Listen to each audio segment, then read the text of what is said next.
Je sais pas si vous avez remarqué, mais il y a plusieurs types de programmation, notamment la programmation orientée objet. Et c'est quand même un petit peu de la merde. What did you say?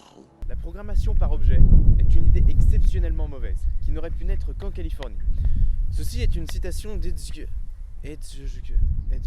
lui, qui fait ici référence à la création, ou plutôt la formalisation de la notion de programmation orientée objet par les ingénieurs du PARC, le tristement célèbre centre de recherche de Xerox. Mais si vous savez. Alors ça, monsieur Jobs, c'est ce qu'on a appelé l'Ethernet. Ça sert à faire transiter des informations entre des ordinateurs à une échelle locale très rapidement. Ok. Et ça, c'est le Smalltalk. C'est un langage qui est basé autour des objets et des messages qui s'échangent entre ces objets au lieu des traditionnelles instructions opératives. Et ça, c'est l'interface graphique. Ça sert à utiliser un ordinateur un petit peu plus simplement qu'avec un terminal, par exemple. Ah, c'est joli ça, je le prends. Mais revenons-en à Dijkstra, qui en plus d'être un peu philosophe, est avant tout celui qui a défini la notion de programmation structurée, c'est-à-dire la base de toute la programmation moderne. Il définit notamment ce qui est la règle numéro 1 de la programmation. Jamais de copier-coller. Non, l'autre. Ne pas réinventer la roue. Encore l'autre. Jamais de variable globale. Jamais de variable globale. T'es qui toi? Ton double, cadré en gros plan pour faire oublier que tu te parles à toi-même. Ok, bah vas-y, installe-toi.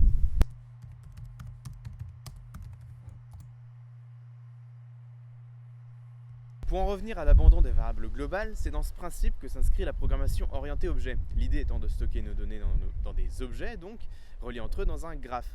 Et dans certains cas, ça marche, ça simplifie la structure du programme en nous permettant de réutiliser le code plus simplement. Mais c'est seulement dans certains cas, des cas théoriques, vous savez, avec la classe animale dont héritent les chiens et les chats. Dans la réalité, vous aurez rarement une structure qui permet d'être reconstruite uniquement avec des objets. Et si vous codez en Java, vous vous retrouverez à créer des classes comme Abstract Singleton, Proxy Factory Bin. Chaque année, des milliers de développeurs doivent coder en Java. Et c'est triste.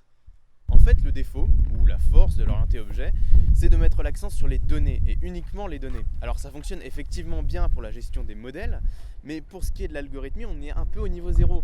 Là où d'autres paradigmes, comme la programmation fonctionnelle par exemple, mettent tout autant l'accent sur les données, mais aussi sur l'algorithme, et nous permettent de gérer nos fonctions de manière beaucoup plus avancée. Enfin, si on arrive à comprendre le concept de monade. C'est quoi une monade, Wikimalou? Une monade est une structure permettant de manipuler le langage fonctionnel pur avec des traits impératifs. Il s'agit d'avoir alors une représentation simulant exactement des notions telles que les exceptions ou les effets de bord tout en conservant la pureté des langages fonctionnels. Mais oui, c'est clair. Au final, comme je sais pas conclure, je dirais simplement que l'orienté objet, c'est probablement pas la solution à votre problème.